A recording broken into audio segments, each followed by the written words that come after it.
করবি বের করতেছি তোর এই হারামজাদি আর করবি ক হ্যাঁ মুখে কিসের তর্ক করিস মুখে কিসের তর্ক করিস একদম লাথি মেরে তোর পেট আমি গাইলা ফেলবো একদম পাড়া দিয়ে চটকা ফেলবো পেটের দোহাই দিয়ে তুই সংসারে কাজ করবি না হ্যাঁ উঠ আম্মা ব্যথা পাইতেছি আম্মা হারামজাদি এসো শোন ধর ধর কি করছিস ধর ধর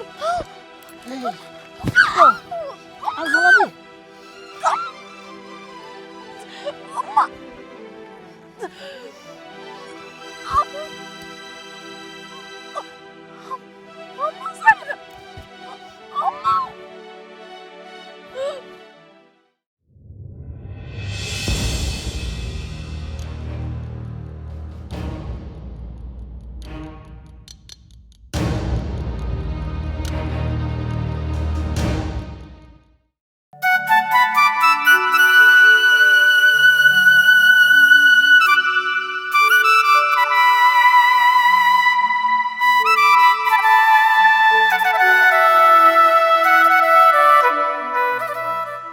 বৌমা মা কি ব্যাপার তুমি এই জায়গায় আরাম করতেছো কেন বসে হ্যাঁ সংসারে কত কাজ পড়ে আছে তুমি কি আর আরামের সময় পাও না হ্যাঁ সকাল তুমি এখানে এসে বসে রইছো আম্মা বইসা রই নাই তো মাত্র আমি যে গরুর চারিতে পানি দিয়ে এলাম এই চুপ করো তোমার জেনে কই এটা তুমি মুখে তর্ক করো এত কেন তোমার হ্যাঁ ফকিন্নি ঘরে এসেছি আমার বাড়িতে আসছো দুই একটু কাম করে তো আমার মনটা জয় করবে নাকি সারাদিন এই কাজকে আমি আর আমার মেয়ে করবো আম্মা এই অবস্থায় আর কত কাম করবো আমি সারাটা দিনই তো কাম করি এই অবস্থায় কি এত কাম করন যায় আর এই বাড়িতে আমি আপনি আর মনি ছাড়া তো কেউ নাই আপনারা তো জোয়ান মানুষই চাইলে তো আমার কামে একটু সাহায্য করতে পারেন তাও করেন না কি তোর এত বড় সাহস তুই আমগো মা মাইয়া জুয়ান না পুরা এই বয়সের হিসাব করতেছস এই ফকিনিজি তুই কাজ না করলে এই বাড়িতে কিসের জন্য আইছস তুই বুঝতে শুনে আসস নাই যে সংসার সব কাজ তোর করতে হইব আমার মেয়ে করব আমার মেয়ে কি ফকিনিজি আর আমি কি ফকিনিজি হ্যাঁ তোরে রাখছি কি করতে তুই যদি সংসারের সব কাজ না করিস না তোর গলায় পাড়া দিয়া তারপর আমি তোর দমটা বাইর করে দিব আর এই পেটের বাচ্চা ছাড়া ফুটবলের মতো করে একটা লাথি হারামজাদি জানি কোরালে আম্মা আপনার যা খুশি আমারে কন আপনার যত অত্যাচার আমারে করেন কিন্তু আমার এই পেটের বাচ্চাটা নিয়ে কোনো কিছু করেন না আম্মা ও তো নিষ্পাপ ও না দুনিয়াতে আসে নাই কি তুই আমার মুখে তর্ক করস খারাপ তোর তর্ক আমি বের করতেছি তোর তর্ক এই হারামজাদি আর করবি ক হ্যাঁ মুখে কিসের তর্ক করিস মুখে কিসের তর্ক করিস একদম লাথি মেরে তোর পেট আমি গাইলা ফেলবো একদম পাড়া দিয়ে চটকা ফেলবো পেটের দোহাই দিয়ে তুই সংসারে কাজ করবি না হ্যাঁ উঠ আম্মা ব্যথা পাইতেছি আম্মা হারামজাদি এসো শোন হারামজাদি এই সংসারে সব কাজ করবি মুখে যদি তর্ক করছ যে এখন এইভাবে দিলাম না কমরের মধ্যে এরপর সত্যি আমি তোর পেট গালায় ফেলবো আমি তোর বইলা রাখলাম এই সংসার সব কাজ করবি রান্না বান্না যদি ঠিকঠাক মতো না করিস না তাহলে যে এখন কতগুলা দিলাম না পরে আরো কতগুলা দিব হারামজাদি কোনা আমি সব কাম করবো আম্মা সব কাম করবো রান্না করবো না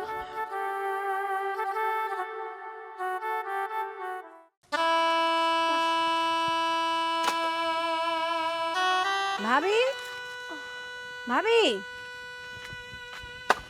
এই যে নবাব জাদির বেটি এখানে দাঁড়িয়ে আছে আর তোমাকে যে সারা ঘর দুয়ার আমি খুঁজতেছি তুমি থাকো কই হ্যাঁ আমি দাঁড়িয়ে নাই তো আমি যে কাম করতেছি লাকড়িগুলো যদি চুলার পরে না নেই তাহলে দুপুরে রান্না করবো কেমনে হইছে আর কথা বাড়াইতে হবে না এই ধরো এই জামাটা দুপুরের আগে ধুইয়া শুকায় আয়রন করে দিবা আমি দুপুরবেলা এটা পরে আমার বান্ধবীর বাসায় দাওয়াত খাইতে যাবো ভুলো না জানো আরে বোন আমার তো কত কাম পড়ে রয়েছে আর লাকড়ি না নিলে দুপুরে রান্না বান্না করবো কি করে তোমার এই জামাটা তুমি তো ধুয়ে নিতে পারো আর তাছাড়া আমি তো টিবল পারি অতক্ষণ বসে থাকতে পারি না আমার পেটে খুব ব্যথা করে বোন তোমার জামাটা তুমি ধুয়ে নাও কি তুমি আমার মুখের উপরে কথা কইলা দাঁড়াও এক্ষুনি আমি মারে দিয়ে কইতেছি আজকে তোমার একদিন কি আমার একদিন না না এই সামান্য একটা ব্যাপার এটা তুমি মায়েরে কইও না তোমার জামা আমি ধুয়ে দিতেছি মায়েরে যদি কও না মা আবার আমার উপরে অনেক অত্যাচার করবো আহারে নির্যাতনের ভয় ঠিকই আছে অথচ কাম করতে পারো না এই দুনিয়ার আর কেউ কি পথই হয় নাই? হ্যাঁ, তুমি একা হইছো, তুমি নড়তে চড়তে পারো না কেন? আমার বান্ধবী, ওর তো 4-4টা বাচ্চা, ও নড়লো কেমনে? ও কাজ কাম করে কেমনে? শুধু ফাঁকিবাজি দাও। তোমার বাপ মা তোমার কিছু শেখায়নি, বুঝছো? শুধু গিলতে শেখাইছে। আর এই বাসায় আইসা আমার ভাইয়েরটা বসে বসে গিলতাছো। ঠিক মতো কাজ না করলে কিন্তু আমার ভাইরে কয়া তোমার তালাক দেয় দিব। তুমি এটা কি কইতেছো বোন? একটা সামান্য জামা নিয়ে তুমি তালাক পর্যন্ত চলে গেছো। তুমিও তো একটা মেয়ে মানুষ, মেয়ে মানুষ হয়ে আরেকটা মেয়ের কষ্ট বুঝবা না? আচ্ছা ঠিক আছে, আমি তোমার জামা ধুয়ে দিতেছি, তা আর এটা নিয়ে এত বাড়াবাড়ি করো না। যত সব ভাইরা।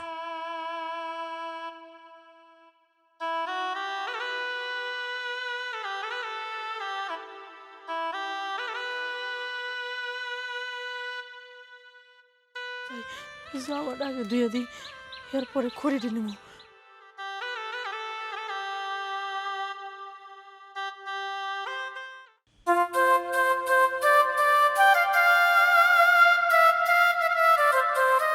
মা রেশমি,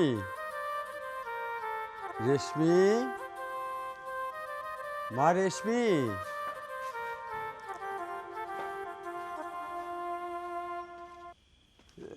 আসসালামু আলাইকুম বিয়েন, ভালো আছেন? ওয়ালাইকুম সালাম। আপনি এত রাত্রে কি মনে কইরা? না বিয়েন, সারাদিনও যে মানুষের বাড়ি কামলা দেওয়া লাগে তো, ওই জন্য দিনের বেলা আসার সুযোগ হয় না। তো মেয়েটা আমার গর্ভবতী তো খুব দেখার ইচ্ছে করলে তো মনে করলাম একটু দেখে আসি। হ্যাঁ, এই জন্য এত রাত্রে দেখতে ইচ্ছে হয়, করছে না? হয়, হয়। আসল মতলব কি আমার সেটা কোন?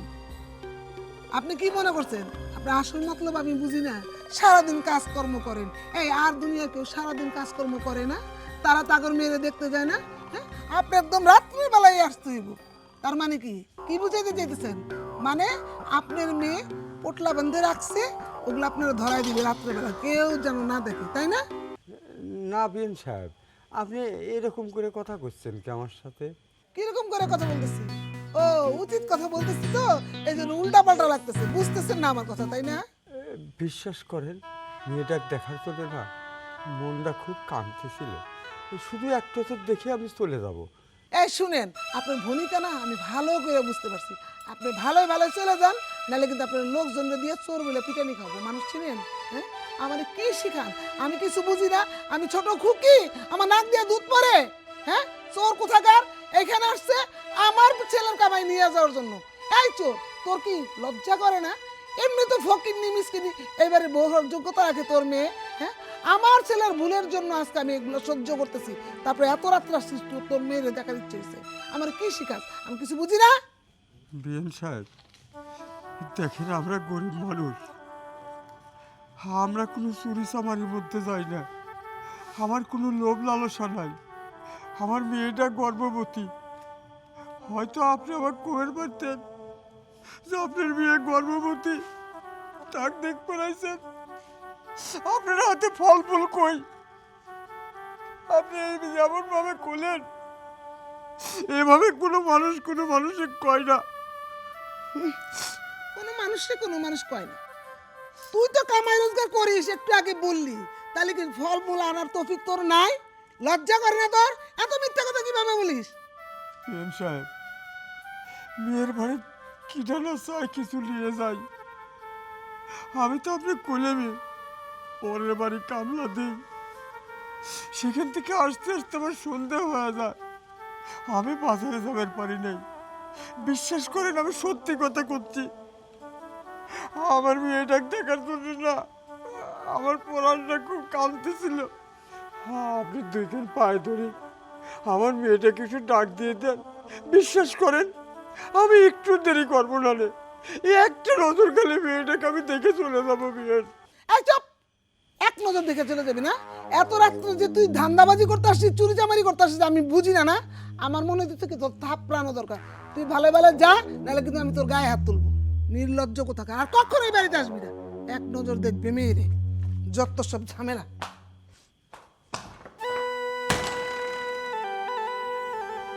আল্লাহ,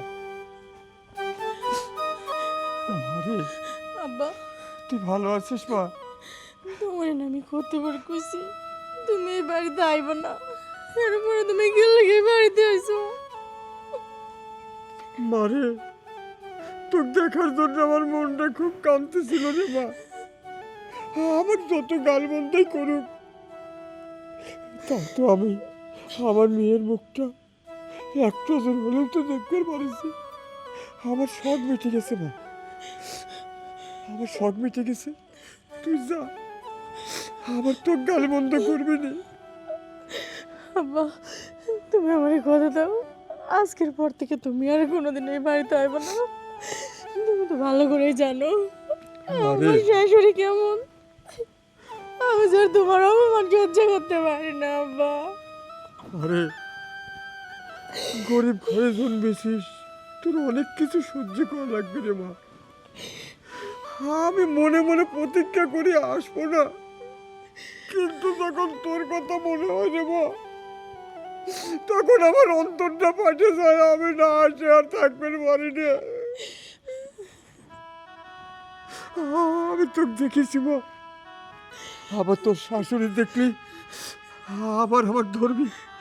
আমি যাই রে মা, তুই ভালো থাকিস, তুই ভালো থাকিস রে মা, তুই ভালো থাকিস।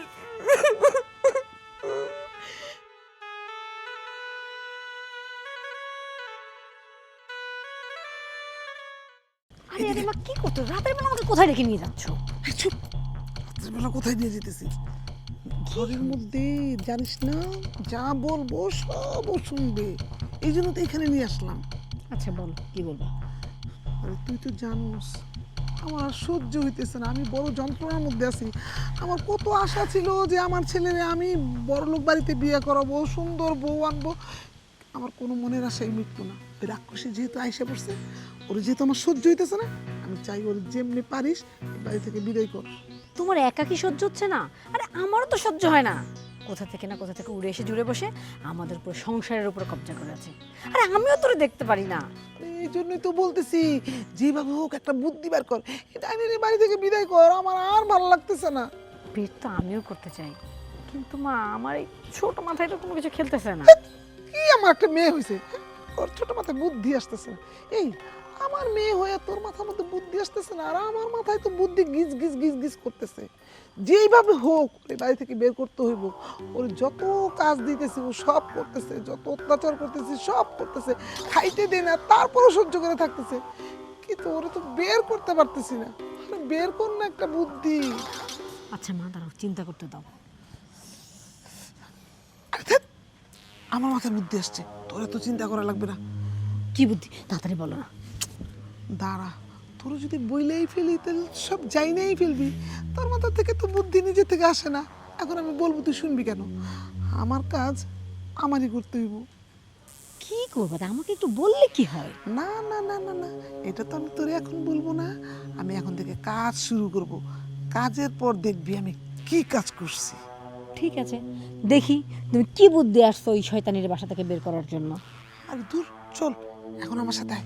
আয়, আবার কই নিয়ে আরে আয় আমার সাথে আয়।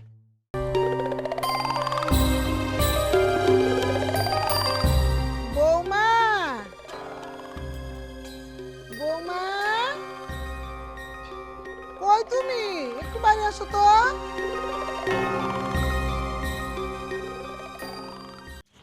আম্মা, এত রাতে ডাকতেছেন যে, কি হয়েছে? আরে তোমার ওই সানোর কাকা আছে না, তার ছেলের বউর বাচ্চা হয়েছে, তোমারে দেখাইতে নিয়ে যাবো, চলো যাই। আম্মা, এত রাতে কি যাওন ঠিক হইব আমার? আর আমিও তো পোয়াতি, আপনি মনিরে নিয়ে যান না। এটা তুমি কেমন কথা কও? আমি কি পোয়াতে আসছিলাম না? রাত বিরাত হয়েছে দেখে কি হয়েছে? আমি তোমার শাশুড়ি, আমি যেমন না তোমার নিয়া, আর তোমার ছাড়া আমরা যাবো গেলিগা। তোমার দেখাইতে নিয়ে যাবো ওই চাঁদের মতো নাতির মুখটা, তাহলে জানি তোমার বাচ্চাটাও চাঁদের মতো হয়। আম্মা, দিনের বেলা গেলে হয় না, তো অনেক রাত হয়েছে। আর তাছাড়া মা চাষিরা কয় এই অবস্থায় যত সন্ধ্যায় সন্ধ্যায় ঘরে ঢুকতে পারবো অতই মঙ্গল। তাই কইছিলাম কি, আপনারা দুইজন যান, আমি সকালে যাইয়া দেখে আসমনি এক সময়। আরে বৌমা, তোমার যাই কইতেছি তাই তুমি উত্তর দাও। আমি হচ্ছি তোমার শাশুড়ি, আমার সাথে কি তুমি বেশি বুঝো? হ্যাঁ? আমি তোমার থেকে বড় না, আমি যথেষ্ট বুঝি। আমি যেটা কই এটা শুনো, চলো অহানি যাবো না রে। আম্মা, তাও কইছিলাম কি, আরেকবার ভেবে দেখলে হয় না? এই রাতের বেলা এই রাস্তাঘাট দিয়ে যাওয়া ঠিক হইব না। আরে তুমি রাস্তাঘাটার জঙ্গল মঙ্গল কই পাইলে? আর ঘরের পিছনে বাড়ি, চলো এখন চলো আও আও। আচ্ছা মা, এত করে যখন কইতেছেন এই কাপড়টা পাল্টাইয়া আসি, আরেকটা কাপড় পরে আসি না। দেখছোস এখন বলে কাপড় পাল্টাইতে দিব। আমি এই চান্দের মতো নাতির মুখটারে ওরে দেখাইতে চাইতেছি, ও বলে কাপড় পাল্টাইতে দিব। এই যে আমরা যে কাপড় পরেছি দেখতেছো না? হ্যাঁ, তোমার কোনো সমস্যা নেই, নেও মাথায় কাপড় দাও, চলো যাই আও। আচ্ছা খারাপ, আমিও মাথায় কাপড় দিয়ে লই, সাবধানে আহো আহো। এই নির্জন জায়গা দিয়ে কেন যাইতেছেন? ভালো রাস্তা দিয়ে গেলে হতো না? তুমি যে কি কও না, এই তো সামনে বাড়ি, কাছাকাছি চলে এসি। হ্যাঁ, খালি ভয় পাও, খালি ভয় পাও, আমরা আছি না, এত চিন্তা করো কেন? জায়গাটা কেমন ভুতুরে ভুতুরে না কেমন জানি আর দূর, লাগতেছে। তোমার খালি আজাইরা কথা। আহো তো, সারাদিন কি শয়তানের চিন্তা করো, আমরা আছি না লগে। ওই তো সামনে তোমার সরর কাকার বাড়ি, দেখো এই যে দেখো। এ, বাড়ি কই আম্মা? কি ধর ধর, এই, তুই এদিকে যা। ধর বাবা, ধর। এই, ও, আর বলাবি?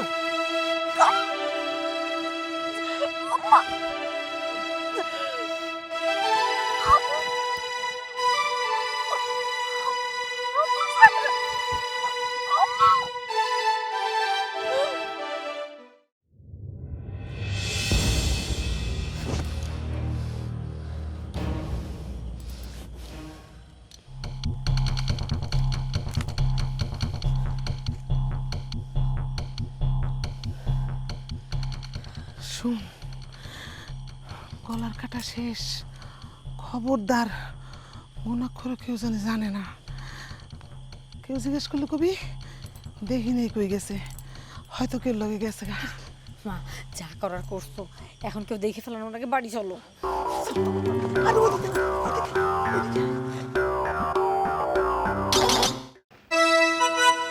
মা মা মা মনি, বাজান আইসা পড়ছিস? হ্যাঁ মা। আরে সবাই না জানে একরে হঠাৎ করে চলে এলি। ভাইয়া কেমন আছো তুমি? আরে শোনো, তোমাদের দুজনকে সারপ্রাইজ দেওয়ার জন্য আমি না বলেই চলে আসছি। যাই হোক শোনো, এই রেশমিকে দেখছি না, রেশমি কোথায়? রেশমি, আসলে বাবা তোর একটা কথা জানানো হয় নাই। রেশমি তো বাচ্চা পেটে ছিল, ওর বাবা নিয়ে গেছিল ডেলিভারি করানোর জন্য, কিন্তু বুঝিস তো আমরা অনেক জোর করছি এই বাড়িতে রাখার, কিন্তু না, বাবার বাড়িতে ডেলিভারি নাকি করায় মেয়েরা প্রথম। ওইখানে কোনো চিকিৎসা মনে ঠিক মতো হয় নাই, ডেলিভারি হওয়ার সময় ও মারা গেছে। কি কি বললা? রেশমি মারা গেছে? রেশমি মারা গেছে? তাহলে তোমরা একবার আমাকে বলার চেষ্টা করোনি? বাবা কিভাবে খবর দে? তুই বিদেশে কাজকর্ম করস, হঠাৎ করে যদি নিজের স্ত্রীর সম্বন্ধে এগুলো জানোস, তোর কোনো ক্ষতি হয়ে যায়, তাহলে তো আমারও অনেক ক্ষতি হয়ে যাবে বাবা, এই জন্য আমি জানাই নাই। তার মানে রেশমি মারা গিয়েছে, তাই বলে কি আমাকে আমাকে জানানোর প্রয়োজন মনে করোনি? বাবা তুই কোনো চিন্তা করিস না, যা হওয়ার হয়ে গেছে, সবই তো উপরওয়ালার ইচ্ছা। আয় ঘরে আয়, একটু শান্ত হ, তারপরে দেখবি সব ঠিক হয়ে গেছে। আর আমরা দুজন তো তোর পাশে আছি, দরকার হলে ওর চেয়ে সুন্দর দেখে আমি তোর বিয়ে করাবো, তুই কোনো চিন্তা করিস না। না মা, তা কোনোদিনও সম্ভব না। রেশমিকে আমি অনেক ভালোবাসি, আর বিয়ের কথা কল্পনাও করতে পারবো না। আমি কখনোই বিয়ে করব না মা। বাবা মাথাটা একটু ঠান্ডা করে একটু বুঝতে চেষ্টা কর, আমি তো তোর মা, আমার কি কষ্ট হইতেছে না? এই যে তুই কষ্ট পাইতেছিস, আমারও তো কষ্ট হইতেছে বাবা। আয় ঘরে আয়।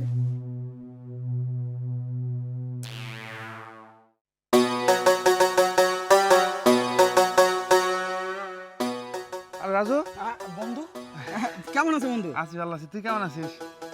আছি রে, মোটামুটি। ও, আমি তো তোর কাছে যাচ্ছিলাম। কেন, কিছু বলবি? হ্যাঁ বলবো বলতে, একটু খবর পাইছি যে তুই আসছিস, তো মা বললো যে রাজুরে তো কতদিন দেখি না, তো রাজুর একটু বাড়িতে নিয়ে আয়, একটু ওর সাথে কথাবার্তা আছে। শোন নাসির, আমার ইমিডিয়েটলি একটু কাজ আছে, কাজটা সারি, কালকে তোদের বাড়িতে যাব। কাজ করছে সমস্যা নাই, মা তোর কারণ ছাড়া তোর যাইতে বলে নাই।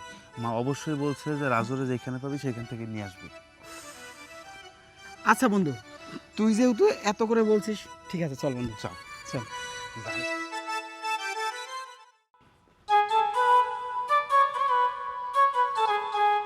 মা মা কোথায় গেল? কি রে? কোথায় কিসে? গিয়েছিলে? আরে কাজকর্ম করা লাগে না? আচ্ছা মা, তোমাকে একটা প্রশ্ন করব। হঠাৎ আবার কি প্রশ্ন? প্রশ্ন করব বলেই প্রশ্ন করব। বিষয়টা হলো, রেশমি কি সত্যিই মারা গিয়েছে, না ওর সাথে অন্য কিছু হয়েছে? এটা কি ধরনের কথা? হ্যাঁ, ওর সাথে অন্য কিছু হইতে দেবো কেন? যা হয়েছে তা তো বললাম না যে ওর বাবা গরিব, ওইখানে নিয়ে গেছে ডেলিভারির জন্য, চিকিৎসা মনে হয় ঠিক মতো হয় নাই, মারা গেছে। ওর বাবাই তো জানাইছে। তোমার অবিশ্বাস করছো? আমি কি একবারও বলেছি যে আমি মাকে অবিশ্বাস করছি? বলিনি। বলছি? তাহলে একটু ওয়েট করো। আচ্ছা মা, এখন মনে করো হঠাৎ গায়েবীভাবে যদি রেশমি এখানে হাজির হয়, তাহলে বিষয়টা কেমন হবে বলো তো একটু? আমার মাথায় কিছু ধরতেছে না। মানে তুই কি মজা নিতেছিস নাকি আমাদের সাথে? হ্যাঁ, আমি কি কোনো নাটকের মানে হিরো যে আমি অ্যাক্টিং করব? অ্যাক্টিং তো আমি কোনোদিনও করতে পারবো না। আচ্ছা ঠিক আছে, বের কর রেশমিরে বের কর দেখি। বের করবো আরে না। মা, তোমার মাথাও গেছে। মনে মানুষ কিভাবে আসে? আরে বাবা, ওরে বের করতে দে তো। শোন, রেশমিকে আমি অনেক ভালোবাসতাম। তো রেশমি যদি আমার ডাকে সাড়া দিয়ে এখানে হাজির হয়, তাহলে বিষয়টা কেমন কেমন হবে না? আমি তোরা একটু ওয়েট কর। হ্যাঁ রেশমি, সারাই তো পাচ্ছি না, দাঁড়া ওয়েট কর, দুবার লাস্ট। রেশমি,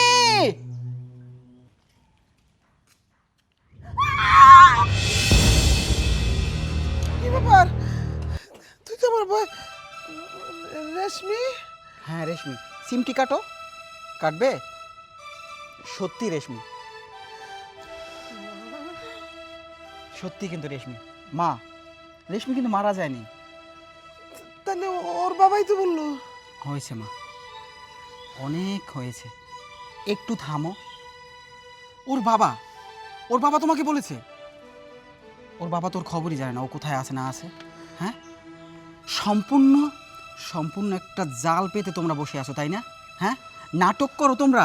হ্যাঁ, তোমরা কিভাবে পারলে ওকে এভাবে নির্যাতন করতে? কিভাবে পারলে ওর শরীরে টাচ করতে? কি মনে করেছিলা যখন ওকে মারছো তখন ও মারা গেছে? না, ও মারা গেছে, ভ্যানিশ। হ্যাঁ, ও তো মারা যায়নি, ও বেঁচে আছে। কিন্তু ও বেঁচে আছে কিভাবে? কিভাবে শুনতে চাও? তাহলে শুনো। আচ্ছা আমি বাড়ি যা, তারপর তোরে ফোন দিচ্ছি, ঠিক আছে? তুই আচ্ছা রাখ তো।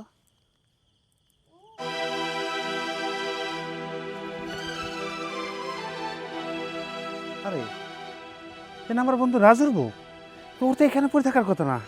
ঘটনা কি? ও তো এখনো বেঁচে আছে, ওর তো হসপিটালে এখনো বেঁচে যেতে পারে।